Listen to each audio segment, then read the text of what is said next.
All right, guys, next we have from surging layoffs to a presidential election. What will 2024 bring for the housing market? I feel like this is an article that should have come out in December 23, but it didn't. Came out in February. Even better, 24. we got it a month into the Yeah, new year. we're getting it a month and a half into the new year. But even though the year has just barely begun, we have 4 major things that this article is citing. Yeah. Presidential election, 2 large wars abroad, high-profile companies announcing layoffs, and fears over whether or not the Federal Reserve will be able to guide the economy to a soft landing. Haven't we talked about that for like 2 years now? Soft landing, soft landing. Story. Transitory. Hey, remember that word, transitory? Yeah. So let's just kind of go in order here, guys. So the first thing is I want to quote this quote that came from a senior economist at KPMG who said, in 2024, the only thing that is certain is uncertainty itself. And uncertainty slows the economy. And these things do not play out quickly. Yeah. So the first one is the presidential election, okay? There are a lot of divided people about what they think should happen and who should be the one to make those things happen. No, this is a very uncertain part of the show and of our timeline here. But it says the anxiety that the presidential election brings can cause some would-be buyers and sellers to hit the pause button, regardless of which party ticket they prefer. Explain this to me, because look, I understand politics is important, and it has a varying degree of importance to people depending on who you talk to and what they're fighting for. Oh, yeah. But I don't understand, and I cannot relate to it deciding for me whether or not I buy a house in 2024 or not. Explain that to me. I feel that it's people's personal problem, that it's their decision. Like, hey, I believe that I think they could do better, or I believe that I think this happening is gonna, cause something in the market. When in reality, I feel you should be keeping a close eye on the data, because there is going to be strategic times where you can make a good move, that you can, take a good deal, get a low rate. But throughout the year, if they're telling you uncertainty, then be ready, because there is going to be times where you can, progress, make a move. But I just don't see the presidential election being nothing but a big headline that distracts people from what really is the catalyst. That's a great point. I mean, it is what it is. Whether there's blue or there's red, right? People are still buying houses. You're gonna have to buy. I've owned a home when there was a Democratic there, a Republican there. Yeah. Nothing's changed. The only things that change is the economy, right? But even they don't have the exact, remote control to control everything. They can't. Well, everyone wants to push off blame and responsibility when it's bad, and everyone wants to take on accolades when it's good, regardless of which side you're talking about. But and again, I'm not getting into this versus that conversation with you guys or anyone in the comments. I'm saying that explain to me why someone would or would not make their house decision, because again, when we talk about uncertainty and we talk about jobs and your employment, if you can qualify now, why would you wait if you're like, oh, I'm gonna see who the president's gonna be? Unless that directly impacts your actual job or your income in a A to B fashion, I don't understand. The only thing that comes to mind is usually when there's a new election coming up and no president wants high gas prices, no president wants high inflation. They don't want high interest rates. So people are looking at it like, well, the new one's coming in, so let me just wait until we get closer to that. Maybe rates are going lower, and maybe now I can qualify for that bigger home that I'm really looking for.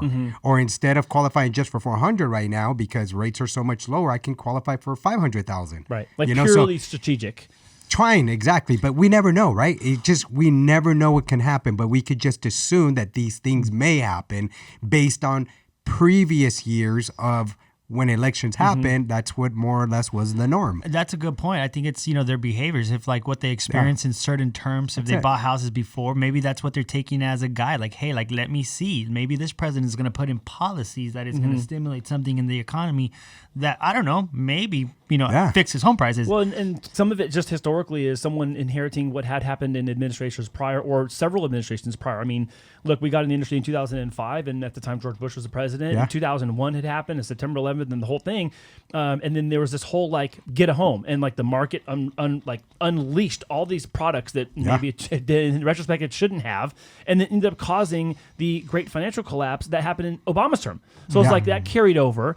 And again, I'm not blaming. I'm just saying historically, Obama became president, and then he had to take over what he inherited from the previous administration. He inherited the mortgage meltdown. Well, right. And then he was also still president until 2016, and the recovery had started in the early teens of the 2000 teens. And then you have Trump, who comes in after 16, and then you have rates go, and then you have rates go down during his administration right at the very end, and then you have Biden, and now we have all this. So it's like there's this overlapping nature to this where, to me, I look at that as like a and I go, well, I can't let that determine or dictate what I do or don't do because of all those previous things happening, regardless of who's standing watch. Yeah. I guess that's my point. Yeah. Well, hey, you remember Obama had that incentive, $9,000, I think it was, if you bought a home. Yeah, the home buyer, first time home buyer credit or something like Maybe that. Maybe we're waiting for that. Let's see what this new president does. And I think that, and remember that was like when home prices were at like the very bottom of home prices. The whole thing had fallen apart. People were nervous, didn't want to buy homes, didn't trust banks, didn't have. I mean,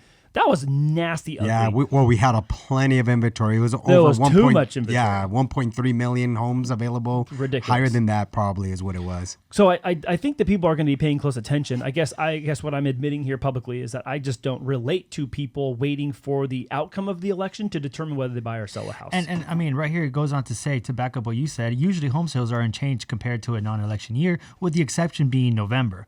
By December, the market has usually returned to normal. Yeah. So you got that 1 month window. You got that 1 month window, like, hey, let's see what happens. Well, be prepared.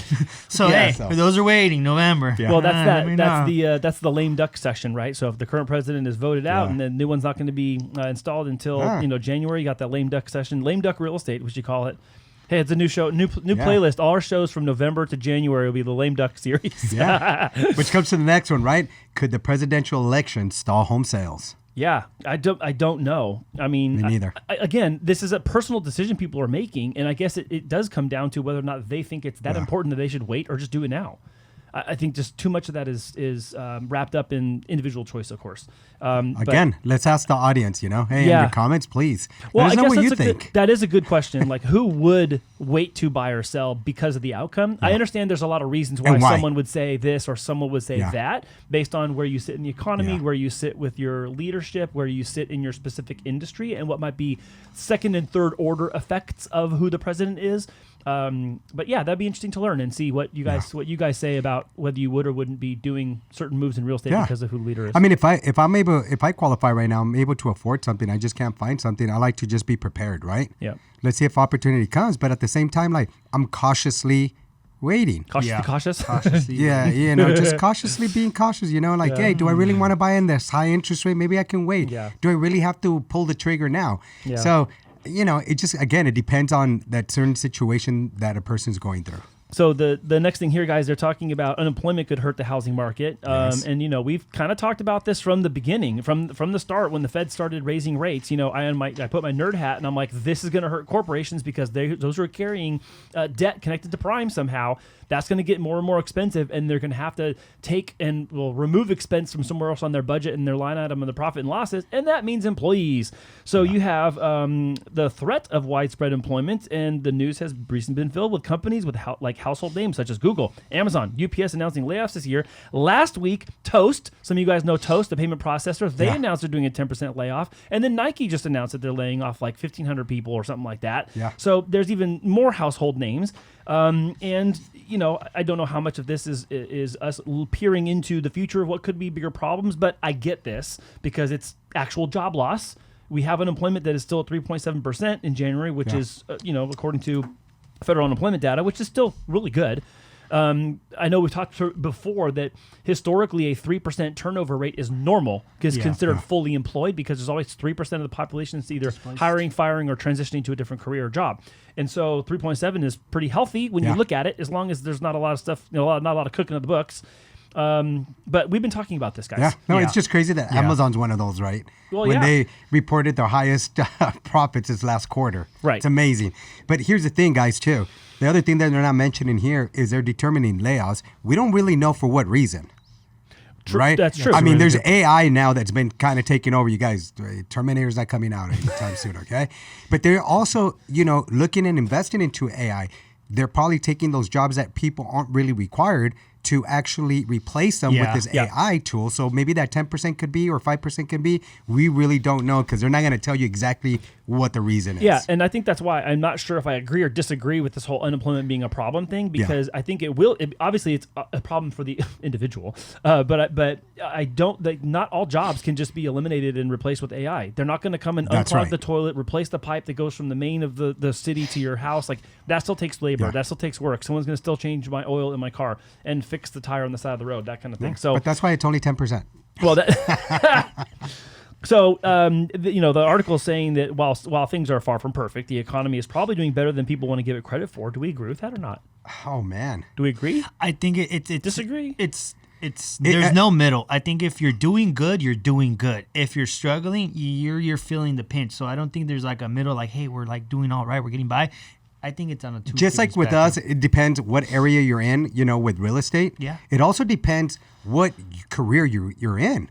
I mean, the fact is, for lenders and for realtors, yes, we're all hurting. It used to be a buyer's market. There used to be a seller's market. 2023, there was none. There was no market. Yeah. It was like almost no market. So it just really depends on your industry. If people are looking to improve their business and they're getting into it, well, then you have these tech companies out there that build the software around you so that you can manage your business better. I don't think those people are hurting. Yeah. So I really think it's what industry you're in. No, 100%. And also, I feel like the people working, right? Depending on their age, how long they've been at the company, I feel a lot of people are at different points of their life. If you're a young worker starting your life off with a new career, you can get fired and pick up a new job. But now, if you're kind of already older, been working thanks, for a long Brian. Why are you looking at me? I'm not. He's like, I have nowhere to look. So if they're older and they get laid off, it's going to be harder for them. Absolutely. It's going to be harder for them to go back into the workforce when they've been doing something for so long that they're accustomed to, and then now saying, "Hey, you're done." They have bills, they have families, they have a mortgage. And I got Walmart. I have a. But friend, is Walmart going to be able to pay for you? I'm a good greeter. I have a friend who is looking for work in a very specific industry that he has more than 20 years of experience in, and he's overqualified. And they will not pick him up because that industry is in contraction. At the same time, he is at his peak of ability inside it. And so there's too many people looking for the same job, and that job is changing because of technology. So it's not that he misunderstands technology. He actually is really good at it, but there aren't enough open desks for the people with his level of talent. No, it's true. Again, it just overqualified. Depends. You can never overqualify to greet people. Not to greet, say hi. Yeah. Hey. Oh no, we do very good at it. Hey, hello. Yeah. Shout out. How you doing? Shout out Charlie at Eastlake. Oh, fired ¿cómo up. estás? Fired up, guys. Yeah. How you doing? Yeah, Fired ¿cómo up. estás? Oh yeah, you're looking for tomatoes or tomatoes? Somewhere over there. Potatoes, sir. Those who are concerned about stability of their jobs are a lot less likely to go home shopping. That just reeks of sentiment. Yeah. And job security is something that impacts consumer confidence. So it's why we look at consumer confidence reading, and we talk about it on Monday Mortgage Minute. We talk about sentiment, and we take some opinion. And we talk, hey guys, do we agree or disagree with that? I think, again, all that is to say that uncertainty is really a big problem. Unemployment is part of that. Let's move really quickly over to the wars abroad and how that might affect the U.S. housing market. Not a problem. I don't see that it's a big problem on one hand, and then I do see how it's a problem on another, and it has a lot to do with inflation and goods and services. So if we have issues with the supply of, let's say, oil and other like raw material goods that are coming from overseas, and if shipping routes are blocked or they're unsafe or things like that, then our prices are going to go up. That's going to make inflation worse. That's going to hurt debt to income. That's going to hurt affordability. So I guess it's a possible big deal, and we already right now have higher CPI and PPI data in February. They were the January readings that came out in February. They were higher than what we were expecting. So we're already fighting the inflation issue without this thing being in a full-blown catastrophe. Correct. And here goes our money again, taxpayers' money. Go ahead, say it. Say the whole thing you want to say. Taxpayer money out the window? Yeah, here it goes. Okay. Everywhere but the border. Here it goes. And there it is. I had to say it. Here it is. When I really feel... This show's going to get like just so much... Sorry. We need that. Comments. I'm just... No. I'm just like... Don't we have enough issues here that we can utilize some of these funds? Let's go. Like downtown San Diego, I mean, we're fighting with a lot of homeless people here. But no, we're hoping that, and we're down south, and we're a little bit east of the coastline here where we're located, and we have friends out a little east of us, and We have friends that are on Border Patrol and the sheriff out there in East County, and they are encountering all sorts of stuff going on. Now, all sorts of stuff. I understand that, this part of the article is talking about kind of like the war abroad stuff, but we actually have stuff happening in our literal own backyard at the same time that I don't think necessarily directly changes real estate decisions for people here. But I will tell you what, if they have an affordability issue and, you can't put food on the table, and we're certainly not talking about you buying a house. If you are trying to just make ends meet and put food on the table and put gas in your car and get to work safely get to work safely and get back to work and back safely. God, I like it. I'm going to go take some speaking lessons. Me too. Take me with you. So, I don't think that the Fed stepping in is going to help that at all. I mean, you're talking about like global international politics that is weighing in on what could locally be happening here. I'll say on the local national side when it comes to what we do or don't do. But all these things will affect us. They will affect buyers. They will affect sellers. You're talking about, two big major wars out there. We have the beauty of the U.S. We have a lot of these families here, and they're watching the news. They're seeing these things, and they may not want to make any moves. Yeah, I think, I don't blame them. I think the two things cited in the article in this section about the cost of goods and cost of gasoline rising, it's an inflation conversation. It's an inflation problem. And again, like to Brian's point a minute ago, it's like if you're making it, you're really making it. And if you're not making it, you're really not making it. And that's hard. It's very unique to have an in-between. You're like, I'm kind of making it, and I'm kind of not. But I don't know that the Fed cutting rates is going to be a good sign. And again, with this inflation data right now, I don't even know if they can. I honestly don't. And we just recorded a show 2 weeks ago making projections. Like there's so much about when they're going to cut. There's going to be 6 cuts. So there's so much. I just feel there's so much interconnectedness with the with the economy, with this and that if if you do one thing over here, it messes up something over there. But then if you don't do that, then you can't get this over here. And it's just where'd I go? What'd I do? The whack-a-mole. You knock one down, no one pops up. Yeah. That's literally what we're doing. So are you guys still sticking that they're going to cut rates 8 times? No, not 8 times. First of all, I did not agree that it was 6. That's what I was going to say. I agree to some, but I don't know about 8. I said 3 to 4. Run it back. I said their first one would be in April. This week, I definitely think it's not going to be April. It cannot be in April. There's no way. Well, some were saying it was going to be right around the next Fed meeting. No, that ain't going to happen. There's no way. Now they're playing with fire. Now they're backed in the corner even more because they can't even say that the data's on. And what have they been saying for the last 8 months? Oh, we're going to look at the data. Look at the data. When they started doing pausing, remember they said we're going to pause and let the data decide what we do. Okay, now the data's coming out and the data's saying, hey, inflation didn't go away. The data is not dataing. Cannot compute. 404 error page not found. Run it back. Editing insert facts noise right here. Yeah, I think that's going to be the problem, guys. The wars are the wars. I'm not trying to be glib about it and be like they're not important, but I'm just saying there is a problem with the conflicts we have ourselves involved in, the money going where it's going, and in the amounts that it's going to, and for the reasons when it could also be going other places. The major thing is for the reasons. And the Fed stuff. I mean, the Fed really is going to be playing. They're going to be probably the biggest player this year for all the financial markets for sure. I think the election is honestly number 2. Yeah. I think the election would have been number 1 if it were not for this last month's report on inflation. Now it's the Fed. It's the Fed. It doesn't even, not the election doesn't matter. It's going to be the Fed number 1, and number 2 is going to be the election, in my opinion. The Fed will matter in November. I mean, the election will matter in November. In November, Right now, it's the Fed fighting. They're running uphill against the wind and peeing themselves. Holding on for What a touchy subject, to be honest. Yeah.